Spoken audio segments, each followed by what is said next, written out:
Hey everyone, welcome to week 3. I know some of you are gearing up for the Super Bowl next weekend. I'm gearing up for baseball season personally.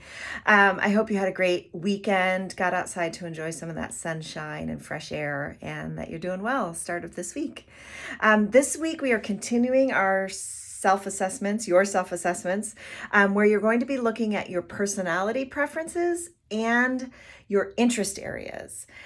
So the reading 3.1 focuses on your personality preference. That's the MBTI, the 4-letter code that you're going to receive. Please listen to the audio file that I've included because that really fully describes that image that's within reading 3.1. It's about maybe 8 minutes long. It helps to be looking right at that image when you're doing that, but also is helpful to reference after you complete the assessment as well so that you can really understand your results. Also, the website that you're taking the assessment on also really can walk you through those results. As I say in the reading, please also, if you get results and you're not quite feeling totally comfortable with them, explore other personality preferences. As I say in the video, it's almost like our personality is sort of like a room in a house, and it's where we feel the most comfortable, but it doesn't mean we don't move around to other areas of a home. So keep that in mind as you're doing that. The interest assessment also, again, focusing on what it is you like. So this is not a skills-based assessment. We did that last week. This is only focusing on what it is you like. So try to keep that moving in your head. It's not about what you can and cannot do, but what it is you like and dislike.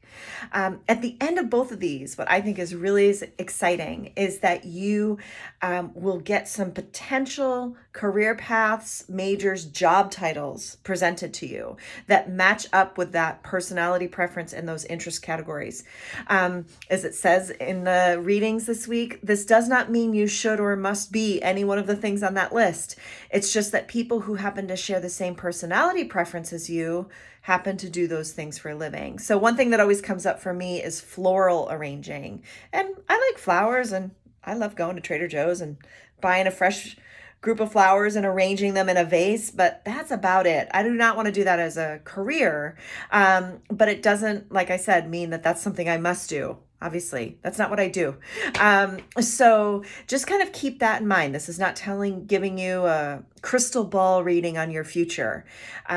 As we all know at this point, we are built in many ways, and our career decision making is informed in many ways by your self-concept, your skills, the current skills you have, and also the skills you want to develop, your values, your interests, your personality preference, all of those things. So it's not just based on one thing. At the end of this module this week, you'll see a preview for the big self-assessment report that's due next week. So if you've finished up your self-assessments and you want to start pulling that all together, you can certainly start working on that. All of the criteria that needs to be included in that report is included in that assignment. You just can't submit it yet. So next week, you'll be able to submit it by the due date. Please remember to respond to your group discussion posts. There's always very clear instructions and a rubric about what you need to be including in your response posts on discussion boards. This week, your discussion groups were assigned at random. Last week, they were based on what you shared in your self-introduction in week 1. This week, they're just totally random because I want you to be able to meet different people in the class in a more, a smaller group setting.